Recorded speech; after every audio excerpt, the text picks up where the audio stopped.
Radio Publique Africaine.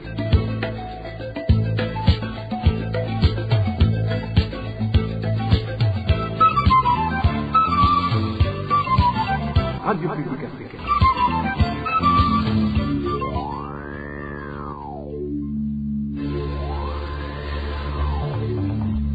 C'est le moment de suivre le journal parlé en français. À la présentation, Janvier Ninina Hazgu. Nous sommes le mardi 22 juillet l'an 2025. Bonsoir ou encore bonjour chers auditeurs de la RPA et bienvenue au journal parlé en langue française dont voici les titres. Engagement en toute détermination. Les responsables des écritures sur les lieux publics qui véhiculent des messages contre le régime CNDD-FDD ne décrocheront dans l'iota sans que ce régime soit démantelé, certifie le porte-parole du mouvement en jeu.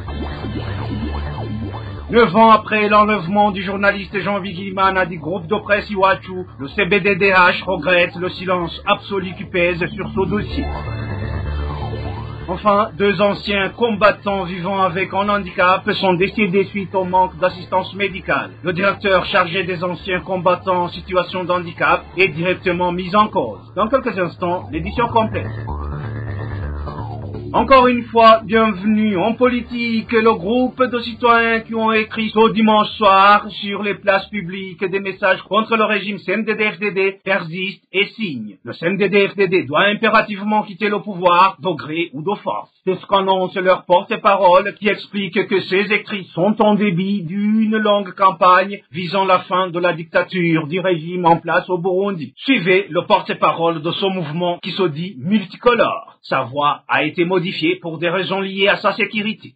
Barundi kazi namwe inshuti z'Uburundi nk'uko mwaraye mubonye Chers Burundaises, chers Burundais, amis du Burundi, comme vous l'avez constaté, une vague d'indignation traverse le pays face aux dérives graves du régime actuel incarné par le parti CNDD-FDD. Loin de servir l'intérêt général, ce parti s'est tristement illustré par la répression, les assassinats ciblés, l'intimidation et la terreur exercée sur le peuple burundais. Les événements récents constituent un signal fort et sans équivoque adressé au CNDD-FDD et à ses alliés. Le moment est venu pour le peuple burundais de se lever, de briser le silence, de surmonter la peur et de défendre sa patrie.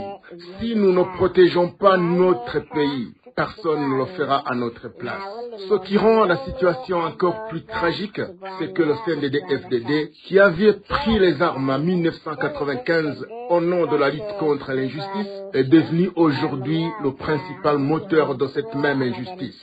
Depuis son ascension au pouvoir en 2005, il n'a cessé de piller les ressources nationales, d'étouffer les libertés et d'imposer un régime fondé sur la violence et l'arbitraire. Il ne faut plus se faire d'illusions. Le CNDD-FDD ne construira pas l'avenir du Burundi. Il est de notre devoir de recourir à tous les moyens légaux que nous garantissent la Constitution et les lois du pays pour libérer notre nation de cet empire destructrice. Il est temps que chaque Burundaise, chaque Burundais se mobilise pour défendre ses droits, son avenir et celui des générations futures. Le CNDD-FDD est un parti sans vision, incapable de faire la distinction entre la gestion d'un État et les méthodes d'un maquis. Sorti des forêts de la lutte armée, il n'a jamais intégré les valeurs républicaines ni assumé les responsabilités qu'exige un pouvoir démocratique. Les mouvements de protestation que nous avons vus dans toutes les provinces sont le signe d'une maturité politique croissante.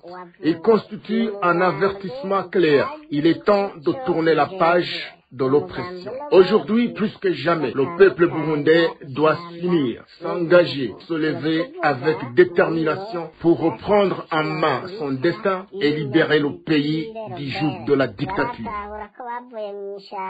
Le porte-parole de ce mouvement explique en même temps que c'est inacceptable que plus de 13 millions de Burundais soient pris en otage et mis sous servitude par un parti au pouvoir qui, selon lui, a déjà renoncé à ses responsabilités. twagomba tuvunire akagohe indongo za CNDD-FDD ko biguma Nous lançons un appel solennel aux dirigeants du CNDD-FDD qui prennent conscience que leur règne touche à sa fin. On ne peut pas indéfiniment assévir un peuple.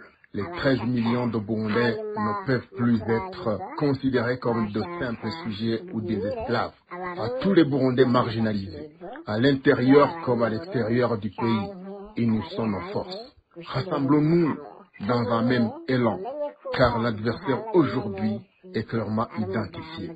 Le CNDD, FDD et ses soutiens. Nous affirmons qu'avec une mobilisation nationale forte et déterminée, il nous faudrait qu'un court laps de temps pour mettre fin à ce régime qui a trahi sa mission. Nous saluons avec respect et admiration celles ou ceux qui, malgré la peur, ont eu le courage de se lever pour défendre la patrie. À ceux qui ont manifesté, écrit sur les murs ou crié ce message fort, CNDD, FDD, Temba, votre acte est historique. Ce mouvement ne s'arrêtera pas. Il est appelé à grandir.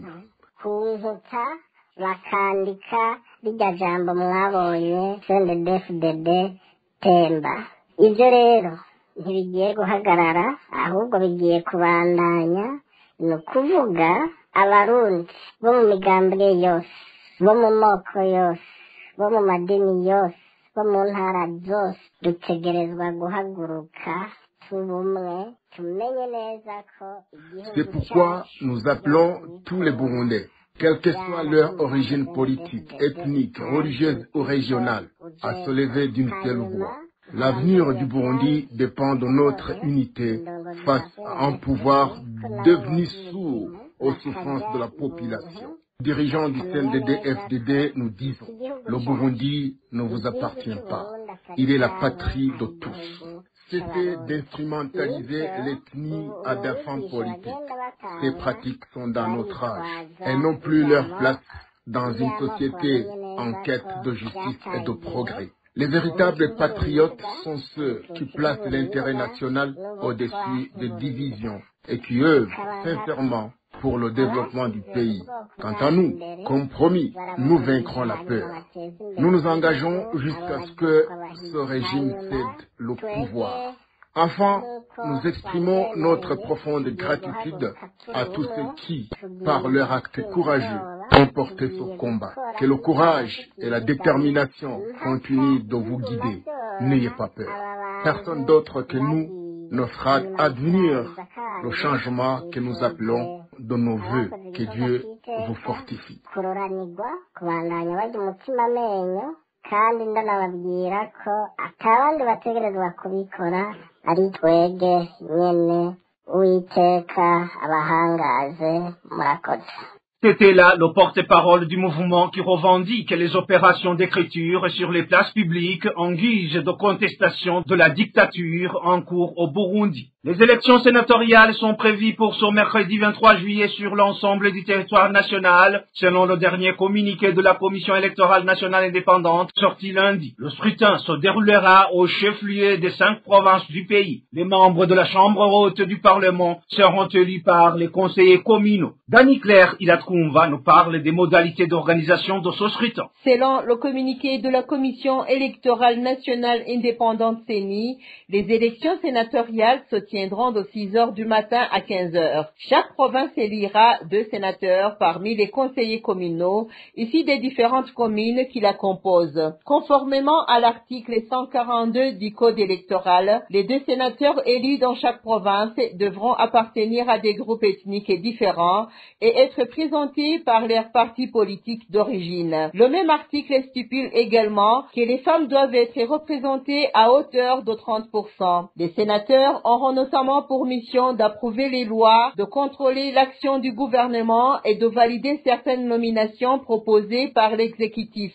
L'article 158 du Code électoral précise que tout candidat au poste de sénateur doit être de nationalité burundaise, jouir de ses droits civiques et politiques, avoir au minimum 35 ans et résider au Burundi. Alors que le Sénat comptait auparavant 39 membres, il sera désormais composé de 13 sénateurs, 10 élus au au niveau provincial, auxquels s'ajouteront 3 représentants issus de la composante Batois, conformément à la nouvelle configuration administrative du pays. Merci à Dani Claire Ilatroumva. Une courte pause, puis nous abordons la page droits de l'homme de cette édition. Le collectif pour la défense des droits de l'homme, CBDDH en sigle, dénonce le silence remarquable autour du dossier de Jean Bigirimana, qui fut journaliste dans le groupe de presse Iwachu enlevé en 2016, et trouve que cela montre que la justice burundaise a classé ce dossier. Ce collectif l'a déclaré ce 22 juillet 2025, 9 ans après l'enlèvement de Jean Bigirimana. Le CBDDH demande donc la reprise des enquêtes afin que les auteurs de cet enlèvement soient identifiés et traduits en justice. Je vous propose d'écouter Bertrand Gendakuliyo, il est le chargé de la communication au sein du CBDDH. Aujourd'hui, cela fait exactement 9 ans, jour pour jour, que Jean Bigirimana, journaliste au sein du groupe de presse Iwachu, a été enlevé sur la route d'Obugalama, enlevé selon toute vraisemblance par des agents du service national de renseignement. Pour rappel, il se rendait en mission de travail lorsqu'il est tombé dans une embuscade tendue par la personne qui lui avait promis de lui fournir des informations. Et depuis ce jour, plus rien qu'une information crédible sur ce qui est arrivé, et surtout aucune justice n'a été rendue. Et pourtant, dès les premières heures, le groupe de presse Iwachu, il a alerté l'opinion, il a enquêté, il a même fourni aux autorités des pistes concrètes. Souvenons-nous, 2 corps en décomposition avaient été retrouvés dans la rivière Mubarazi, l'un décapité, l'autre coincé entre des pierres, mais ces corps ont été enterrés à la rate, sans qu'aucune identification sérieuse n'ait lieu.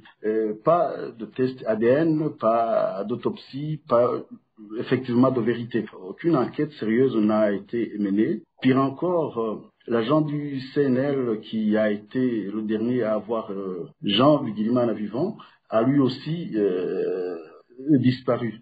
Ce silence est alors inacceptable et face à cette inaction de la justice, la coalition burundaise défenseuse des droits de l'homme s'indigne et dénonce avec force l'abandon de cette affaire par la justice burundaise. Rappelons-le, la disparition forcée est un crime grave au regard du droit international. C'est pourquoi aujourd'hui la CBDDH exige l'ouverture immédiate d'une enquête indépendante et impartiale sur la disparition de Jean Bigirimana, demande que les responsables soient identifiés et jugés, quelle que soit leur fonction. CBDDH également exprime sa solidarité profonde avec la famille de Jean Bigirimana, aujourd'hui contrainte à l'exil, et avec toute la communauté journalistique burundaise. Et à l'endroit du gouvernement burundais, la CBDDH appelle au respect de l'indépendance et de la justice et demande également au gouvernement de réaffirmer que la liberté de la presse, la sécurité des journalistes et le droit à l'information doivent être garantis, protégés, respectés, car sans justice pour Jean Bigirimana, c'est toute la presse burundaise qui reste sous menace aujourd'hui. C'était Bertrand Gendakuliyo, chargé de la communication au sein du CBDDH. L'incarcération d'un individu doit se faire dans le strict respect de la loi, tout comme sa libération une fois sa peine purgée. Propos du secrétaire exécutif du Forum pour le renforcement de la société civile, Frostland Sigle, à la suite du cas de 60 détenus de la prison centrale de Rumonge ayant terminé leur peine, mais qui n'ont toujours pas été libérés. Audace Habyarimana appelle les autorités judiciaires à veiller au strict respect de la loi, afin que toute personne ayant purgé sa peine soit remise en liberté. Suivez plutôt Audace Habyarimana, secrétaire exécutif du Force. Ça fait un moment que des détenus qui avaient été arrêtés et jugés comme quoi ils avaient participé à des groupes armés ont été arrêtés et jugés, et présentement ils ont déjà purgé leur peine. Pour la plupart d'entre eux, ils ont été jugés à 10 ans de servitude pénale, et les 10 ans se sont déjà écoulés parce que la grande majorité ont été arrêtés à partir de 2015. Eh bien, ces gens, cette catégorie de détenus se trouve éparpillée dans, ou si pas toutes les prisons du Burundi, et avec un accent particulier sur la prison centrale de Murembwe à Rumonge, où il y a une 60aine de détenus qui ont déjà purgé leur peine, mais qui croupissent toujours dans la prison. Contacté le directeur de la prison de Rumonge, et il a répondu que il n'a pas encore eu des ordres émanant de la hiérarchie. Oui, même si cela serait le cas, en tout cas, c'est à la direction de la prison de pouvoir transmettre, de pouvoir communiquer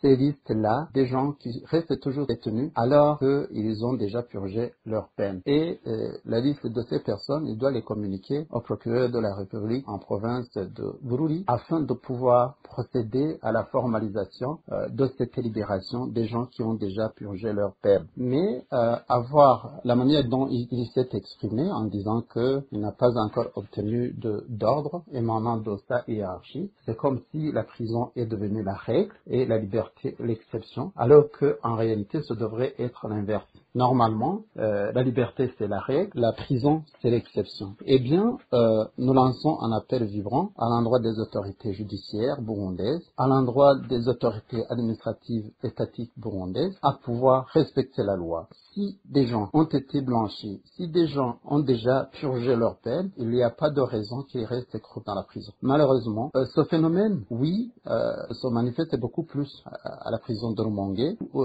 c'était 67 nos prisonniers de détenus crient au secours pour plaider en leur faveur, mais ce phénomène vraiment généralisé se trouve dans toutes les prisons du Burundi. C'était Audace Habyarimana, secrétaire exécutif du FORSC.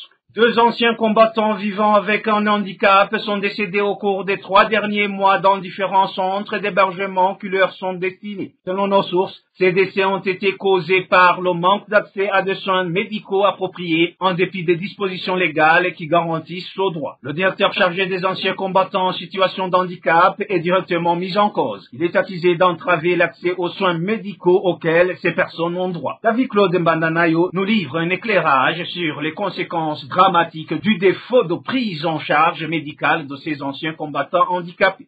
Après que les anciens combattants en situation de handicap se sont vus retirer le droit de se faire soigner 4 fois par an, tel que le prévoit pourtant la loi qui les régit, ces derniers ont signalé que cette décision a commencé à avoir des conséquences graves sur leur santé, certains ayant même perdu la vie. Le premier décès rapporté est celui d'Orare Meyedonation qui résidait dans le site d'Orumongue. Il était en cours de traitement à l'hôpital militaire d'Okamenge. Selon nos sources, le responsable du département chargé des anciens combattants a refusé son transfert vers un autre hôpital où il pourrait bénéficier des soins plus appropriés.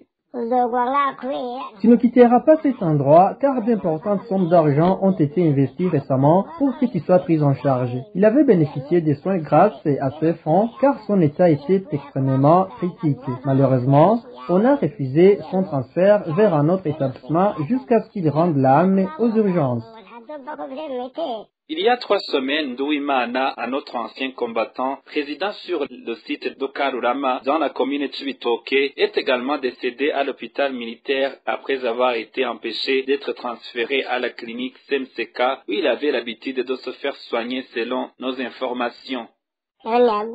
Lui aussi a succombé à l'hôpital militaire alors qu'à la CMCK, les médecins avaient réussi à stabiliser son état. Depuis l'arrivée de Nyamugaruka à la direction, la situation s'est considérablement détériorée. Il ne cesse de répéter que notre budget a été réduit alors que nous ne bénéficions plus de soins médicaux adéquats.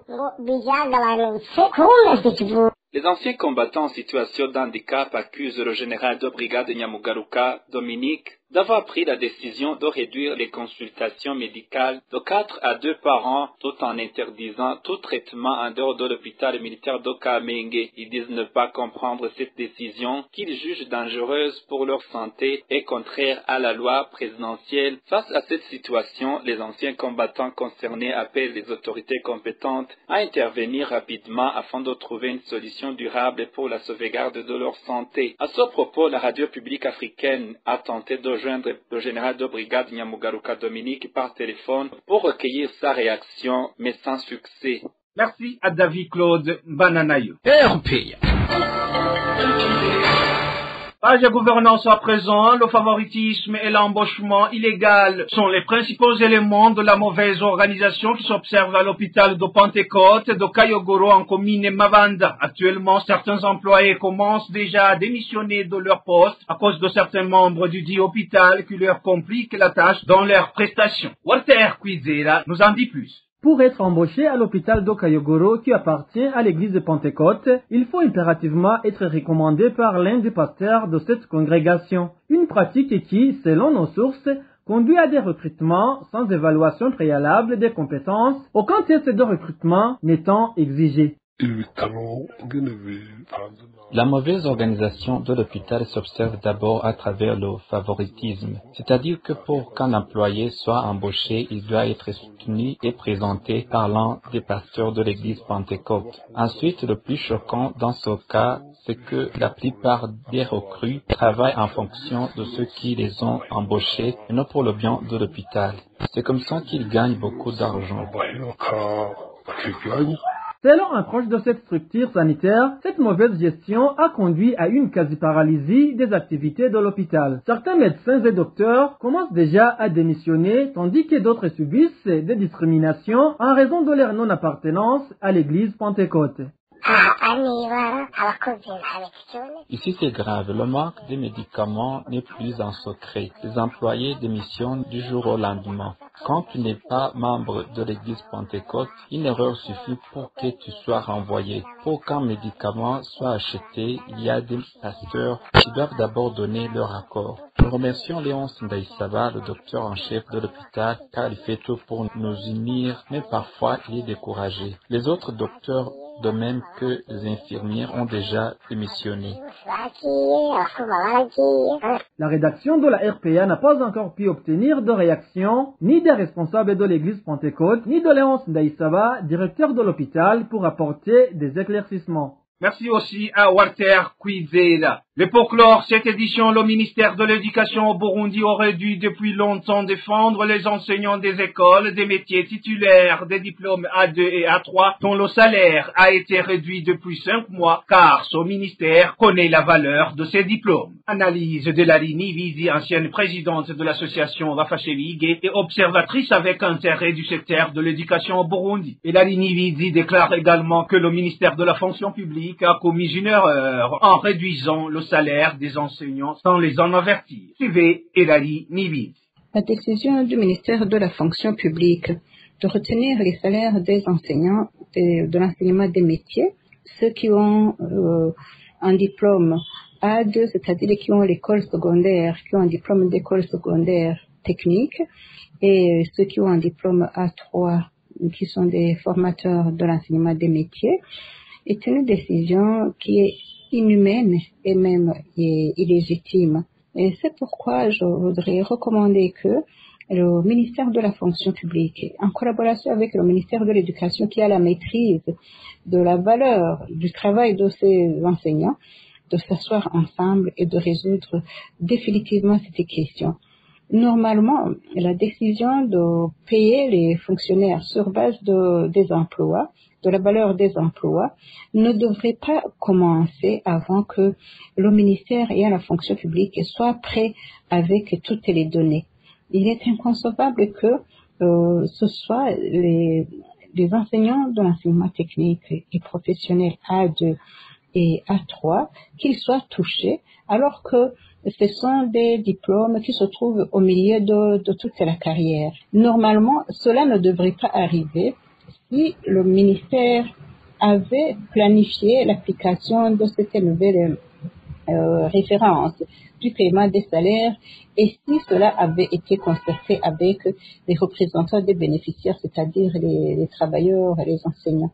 Maintenant que la faute est déjà consommée, il devrait y avoir consultation afin que le retrait de ce qu'ils peuvent appeler le trop perçu ne soit pas considéré comme une sanction contre des personnes qui n'ont joué aucun rôle pour avoir ce salaire. C'était Elali Nivizi, ancienne présidente de l'association Bafashebi et observatrice avisée du secteur de l'éducation au Burundi. Selon des informations en provenance de la commission nationale créée par le gouvernement chargée d'étudier les salaires des fonctionnaires, équipe d'évaluation de la politique salariale, cette équipe a déjà soumis le problème au ministère de la fonction publique et en attend la suite. Et c'est par ici, amis chers auditeurs et auditrices, que nous mettons fin à cette édition de la RPA parlée en langue française ce mardi 22 juillet 2021. 5. Merci pour votre aimable écoute. Merci à toute l'équipe de la rédaction pour la collecte et le traitement de toutes ces infos. Sans oublier de remercier l'équipe technique. À la présentation, vous étiez avec Janvier Ninina Hazoué. Passez d'agréables moments chez vous et à bientôt.